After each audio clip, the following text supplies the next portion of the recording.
Hello, everybody. Good morning and happy Friday to you. It is Friday, March 7th, 2025. We have an amazing guest today. Author Wendy Beasley was on the Breakthrough Show a few years ago, and we're very excited to have her back on the Breakthrough Show Network to share about her new book, inspiration for it, what you can expect. And we've got all your regular segments that we know you love and bring you joy. So stay tuned now for an all new episode of Project Joy Live.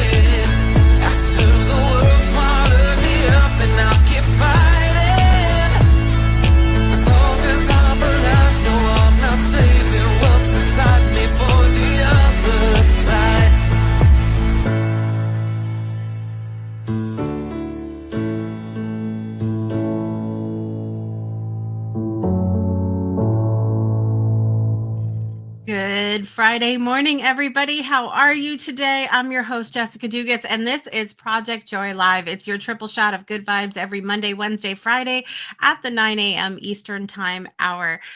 Today is Friday, March 7th, 2025. We are flying into March already. I had committed to you guys that I was not going to keep talking about how fast time is going like I did last season.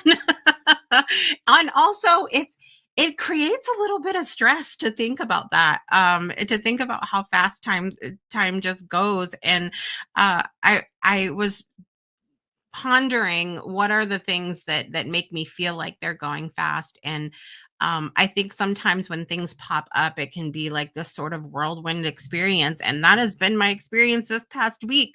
I did the show with you guys on Monday and had a great day Monday. And many of you guys know that I'm on day 242 or something of intentional movement in the mornings. And in January, I decided that I wanted to go to kind of like that next step, that to be a little more structured in what I was doing, right? So I started doing these new exercises, and they pushed my body in new ways, but not anything that I thought was um you know too much. I every exercise that I did, I took it to my level. I've really learned a lot over the last 200 and whatever days of doing this mindful movement with my body.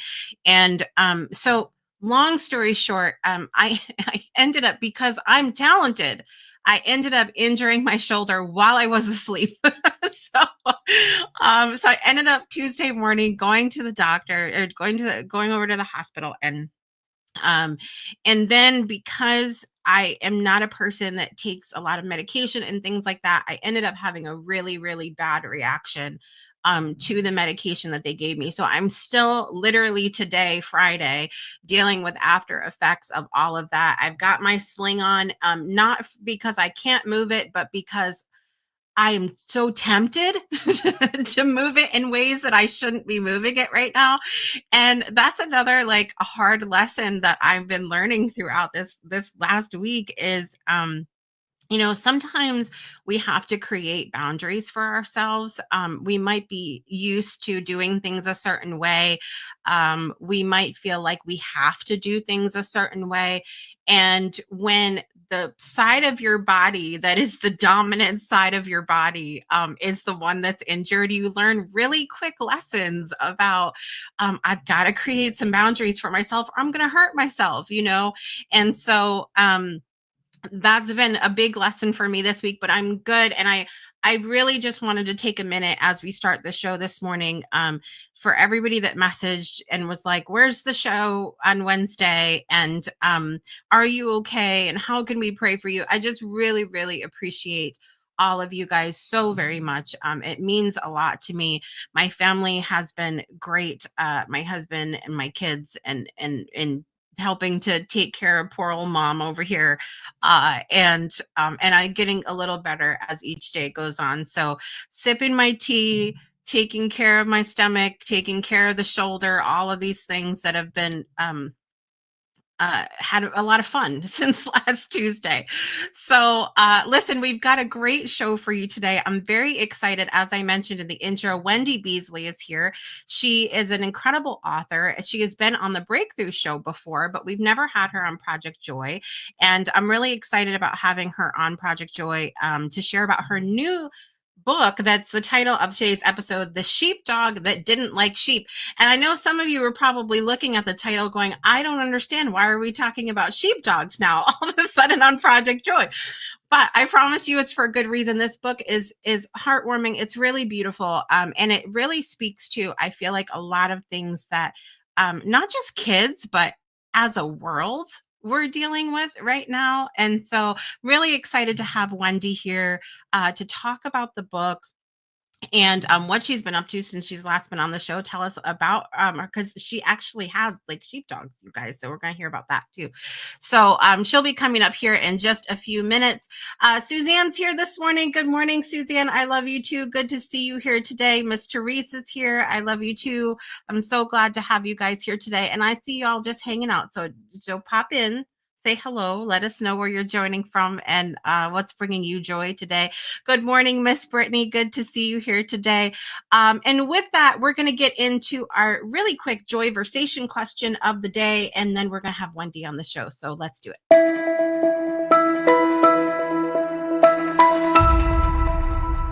Joyversation is joy meets conversation. It's a way for us to get to know each other a little bit better through some fun and joyful questions.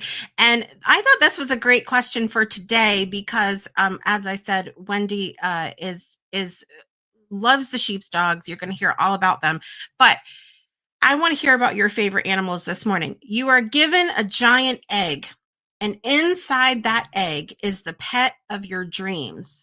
What do you wish was inside? This is a hard question for me. I've always wanted to have if I was going to have a pet in the house, I always wanted to have a pug. I've always loved the little pug with the smushy face and everything else. I just love a pug. I don't know, but I'm not sure if it could be any animal. See, I have questions. I want to know if it's a wild animal. Is it going to be nice to me? See, I overthink it, you guys. We have, of course, in our house, our little Stuffles, our little lion head bunny. If you've never seen her before, I'll try to pull up a picture for you guys really quickly. But she's just one giant cotton ball, is what she looks like. And she's so adorable. And I would have never pictured having a bunny, but a couple years ago, my daughter wanted one, and she's so sweet and adorable and a diva. She has to have like organic spring mix. She's a little bit obnoxious in that kind of way, but any pet inside the egg, I don't know. I knew Teresa was going to say she will have a dragon. I knew she was going to say that. She's just going to pick a dragon. I don't know what I would pick if I could pick anything. I don't know. Like I kind of want to lean like fantasy too and be like, I want a unicorn or something like that. Something sparkly. A finger monkey. That's an interesting one. They're cute. I think I've seen them before. I love that. Miss Rhonda's over here from Spirit Sessions. Good morning, Rhonda. Good to see you today. So ponder that question. And I want to hear your answer if I haven't heard from you yet in the comments. If you get a giant egg, okay, inside that egg is the pet of your dreams. What do you wish was inside that egg? We're going to take a quick commercial break. And when we're back, Wendy Beasley will be here. We're going to talk all about that sheepdog that didn't like sheep. So we'll be right back after this. Breakthroughs are about more than you might think. They're about discovering who you are, digging deep, reaching to the core of your soul. They're about healing yourself, understanding your beliefs, creating a ripple effect. And it's not just those initial moments that matter. It's about using them to to bring more joy into our own lives and the lives of others. It's about having fun, letting loose, enjoying every moment life has to offer. It's about finding a safe space. It's about creating connection.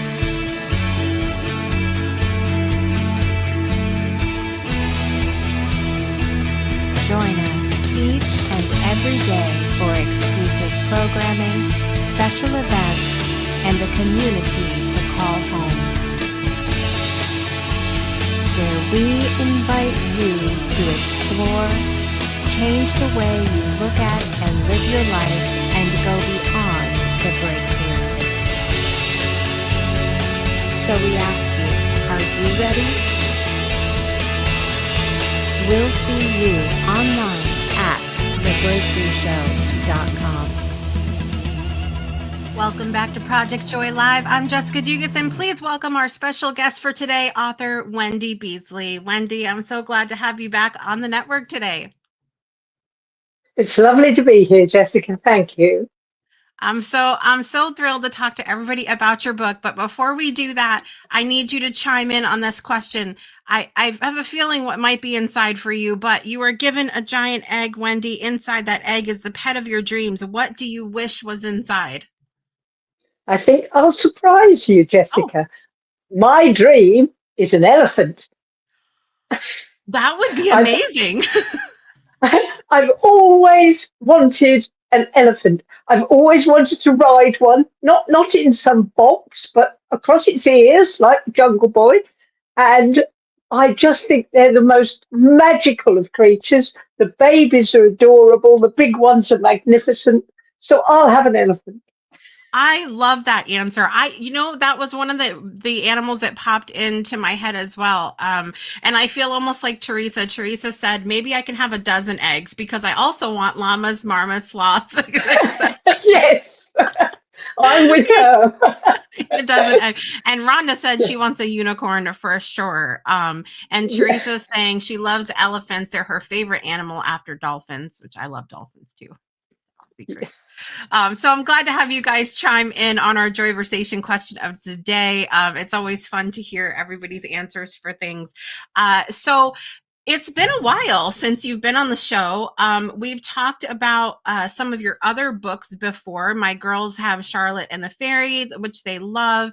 And then there's Beasts and Butterflies, which is a great book as well. Not for kids a little older. And definitely not for kids. Not a children's book, okay? No. But you can go over, we've got the link, by the way, in the show notes for you guys to go check out her books over on Amazon, no matter what country you're in. But for anybody that's new to you, tell everybody where you're joining from and something that's bringing you joy today. Right. I'm in a place called Bungay in the United Kingdom. It's just on the Norfolk-Suffolk border. It's a beautiful part of the country, as yet not quite been fully discovered. So we're quite isolated up here. We may not have the best road links, but we've certainly got the peace and quiet. I bet that's nice sometimes. Yes, indeed it is. Not always good for traveling, but nice to be here. Yeah. So what's something that in particular that's bringing you joy today, Wendy? Well, back to the sheepdogs. Although I have border collies, I don't work sheep. I do a hobby called working trials, which is what the police do. So it's tracking and searching and obedience and agility all rolled into one. And I have a little dog that I bred. She's 3 years old. And at 5 months, she broke her hip. Badly, she smashed it. And the vet said she'll never be any good. You can do some physio with her, but we've got to take the whole hip joint out. And to cut a long story short, we did physio, we did hydro, we did everything that you could possibly do. And my little dog now competes. And she's worked her way through all the levels. And tomorrow is her first go at the top level. So we'll see how she goes. But I can only feel joy to be working a dog that was never expected to make it. And that is a real treat. Oh my gosh, and it's such a good message right now, for I think a lot of people who, and even myself this last week in dealing with physical challenge, don't discount, animals or people No, just because they've got a little, they're going through something, they don't have yes, to write them off, right? yes. And certainly she's now an example. My vet holds her up as this is what you can do with this injury. So she's setting an example for other dogs as well, which is brilliant. Oh, I love that so much. I love that so much. All right. So this new book, The Sheepdog That Didn't Like Sheep. First of all, why did it take you so long with working as sheepdogs as long as you have? Why did it take you so long to write a book about sheepdogs? Well, you will find references in all my books, adult and children, to border collies. They're always in there somewhere, so it's not quite unusual. But the reason for this particular book is really, well, it was my Zola. Just because everything isn't right doesn't mean it can't be put right. Um, in this book, we have a little girl who's in a step family and finding that quite difficult to deal with. We have a little girl with disability who is in a wheelchair and finding that quite difficult to deal with. And on top of that, we have the puppy who's born to be a sheepdog and work on the farm. And when she's taken out to sheep, she's frightened. She doesn't like sheep. She runs away. So basically, we have three little pennies that don't fit the slot. And the whole book is about adjustment and learning and finding that you don't have to fit the mold to be somebody special. And that's the message of the book, really. it it's such an important message, I think, for everyone today. I know that the book is geared towards children. However, I found a lot of joy in reading it because even as an adult, I feel like sometimes we feel like we're put in a box, whether we put ourselves there or somebody else does, because of a disability, because of a challenge that we have, because of our past, because of whatever, we put ourselves in these boxes, and allow others to do the same. And I think we forget, even as adults, sometimes that we're special. Did you learn anything about yourself, or feel any certain way about your own self as you were writing this book? Yes, I think I did. I think we all look for perfection. And we shouldn't, because Mm. nothing is perfect. You can improve, you can make things better, but what is perfect? What is right? What is normal? We're all different, and Right. dogs are just the same. And just because a dog is bred for a particular task or is made for a particular task doesn't mean they're going to be any good at it.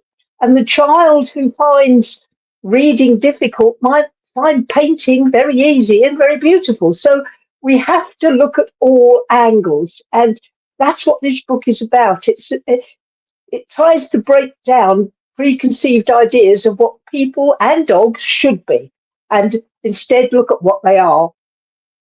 Yeah. Yeah, it's such an important lesson. Wendy, when I started homeschooling my kids, that was something that I learned really quickly. I mean, it sounds kind of silly to say it out loud, but I realized how different all my kids are. Well, yes, And it sounds like kind of silly and redundant to have to say that out loud, but we're in a place where so often these kids are they're in big classrooms now, and they're all taught to like learn the same thing, learn at the same at speed, the same like the pace. same. Yeah, Right. yes, And so it's really been quite the experience having them at home and going, oh, they can't yeah, learn in this particular way, or they need to go a little slower in, math but they excel in reading, or, yeah. trying not to make not everything is linear. No, absolutely not. And I really feel that um, we have this problem, certainly in the dog world, where we say, this is a border collie, so it will be this, this, and this, or this is a retriever, so it will be. But they're all different, just like we are. They, they may have certain traits, but they're not all the same, and they can't all learn at the same speed or even the same tasks. And really recognizing that frees you to actually look at who people are and who dogs are, and not have blinkered opinion of what they should be. Right, right. Yeah, I think that's a great message for everybody to sometimes there's these feelings that we have, like if we don't make the team, if we don't, do things at the same level as somebody else, that there's something wrong with us. But maybe we need to start a whole new category.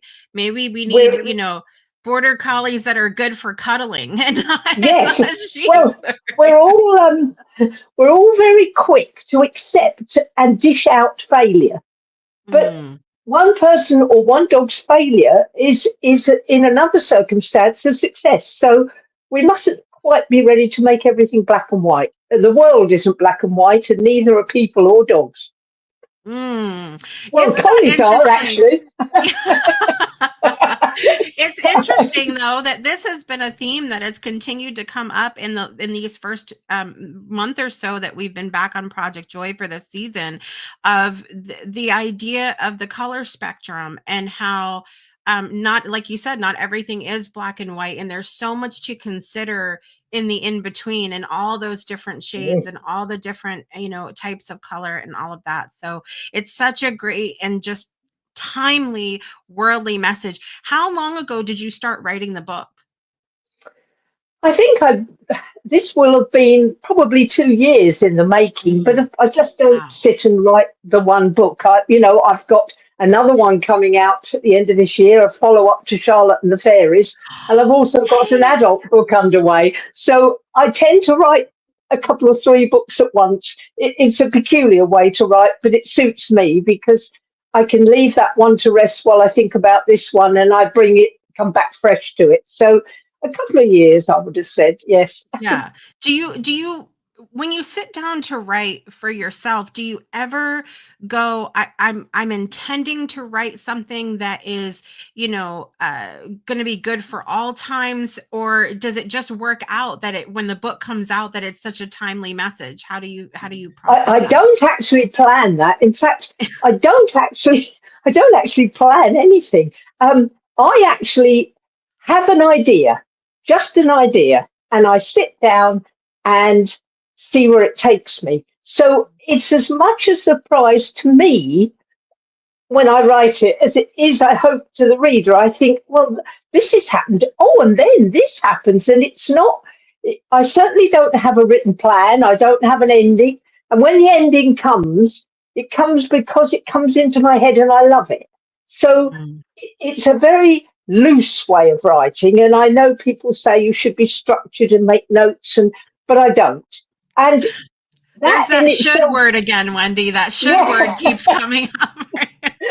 There's that other problem with that, in that you can actually sit and look at the blank screen and nothing comes at all. But eventually it does. And sometimes when I'm out walking the dog or having a bath, it'll come. But it comes eventually, and then it follows on.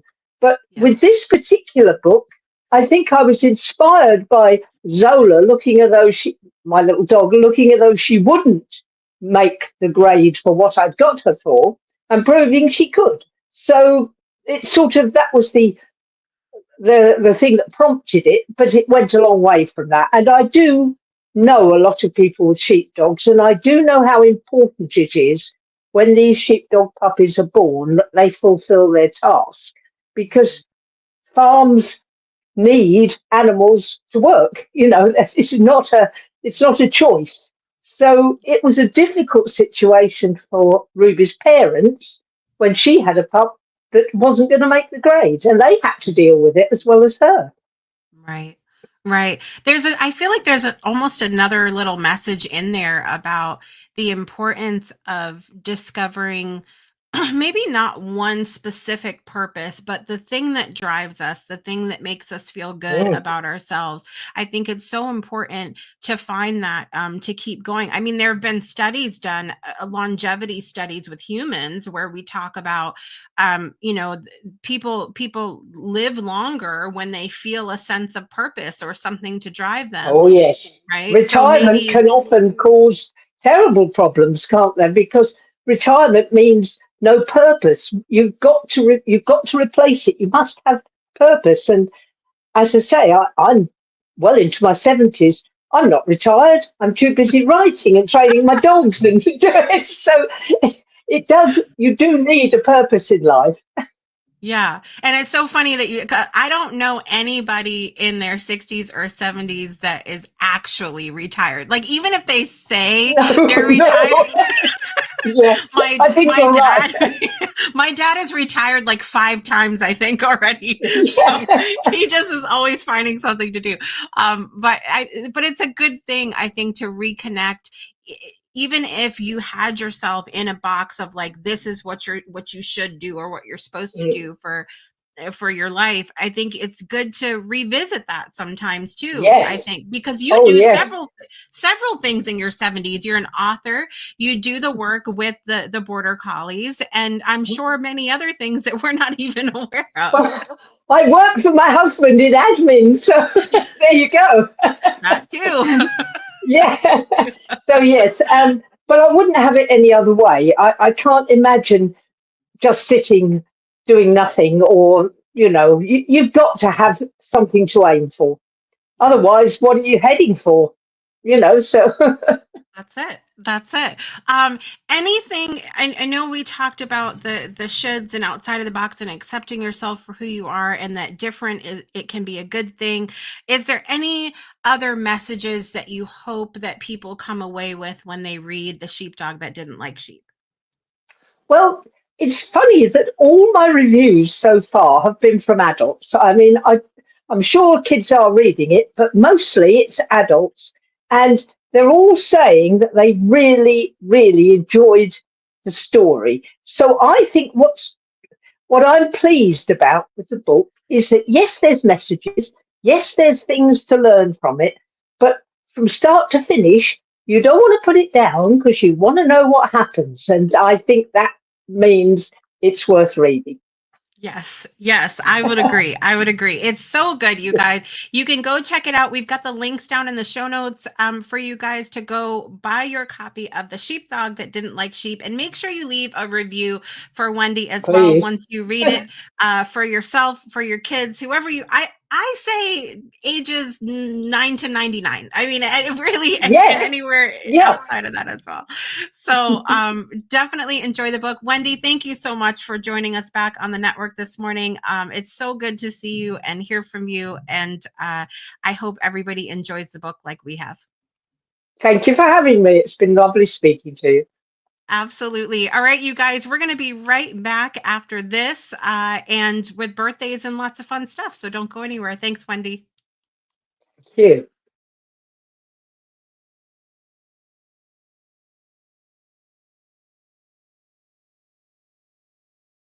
Caldwell Williams. On April 4th, I was 90 years old, grandson of slaves. My parents were first generation free.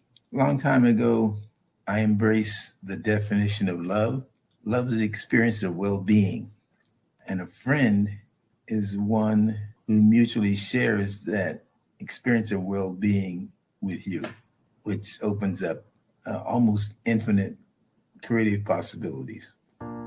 We're told as children to go make friends, but what did that look like? And how has it changed over time? Friendship is one of life's greatest gifts, and sometimes one of its greatest challenges. Someone who is there to support you, someone who is willing to go through the ups and downs of life with you. Connection, but also the opportunity for learning and deeper connection. If I don't talk to that person for 2 months, we pick up the phone like we've never stopped talking. To me, that is what a friend is. Friend to me is someone I can share my joys, also the struggles I have. Friend means somebody that you can talk to and that you can trust. So a friend to me is actually someone really, really close, an inner circle person. And I think it's an important discussion to pass on to other generations so they don't get caught being lonely at the end because they haven't thought about friends in different ways. This is the Friendship Paradox, a raw and real exploration of connection. Through 26 voices across miles and time zones, we reflect on the friendships that shape us, challenge us, and teach us who we truly are. I need your shoulder.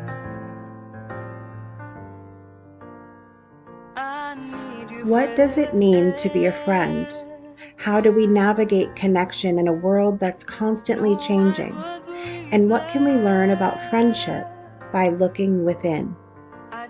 This isn't just a film about friendship, it's a call to reflect on the relationships we built, the ones we've lost, and the sacred connection we have with ourselves. What does friendship mean to you? Welcome back to Project Joy Live. Raise your hand out in the audience this morning if you have seen the Friendship Paradox. Raise your hand. We want the people to know. The film has been out since November, the weekend after. The day after Thanksgiving, not the weekend after, the day after Thanksgiving, 2024.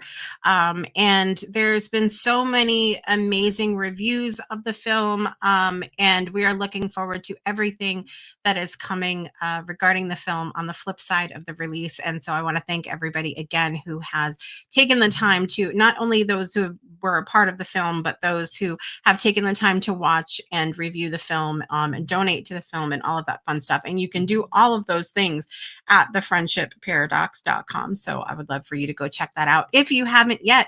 It's time to do birthdays, guys. Here we go. Happy birthday to you. All right. In the world of celebrity today, birthdays, actor Bryan Cranston, 69 years old today. Actress Laura Prepon is 45 years old today. I'm never quite sure if I say her last name right, but I sure do try over here. Actress and comedian Wanda Sykes, 61 years old today. Actress Rachel Weisz, 55 years old today. And the celebrities in my life, Jimmy has a birthday today. Lynna has a birthday today. Rachel Deegan has a birthday tomorrow. Joseph Harvey has a birthday tomorrow. And Vance Sudano has a birthday tomorrow as well. So happy birthday to everybody that's celebrating today and through the weekend. I hope you are set up to have an amazing celebration. And let's get our birthday song on, guys. Here we go. Happy birthday to you. Happy birthday to you. Happy birthday, dear Brian, Laura, Wanda, Rachel, Lynna, Rachel, Joseph, Vance, and Jimmy. Happy birthday to you.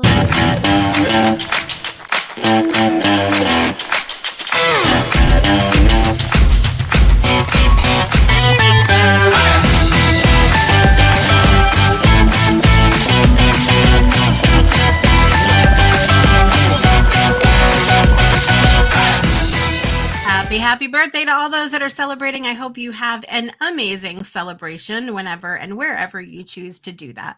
I wanted to close out with this today. First of all, thank you so much to Wendy Beasley for being here today. Please go and check out her books. Really always amazes me with Wendy. Sometimes authors are good at a certain, niche type of book.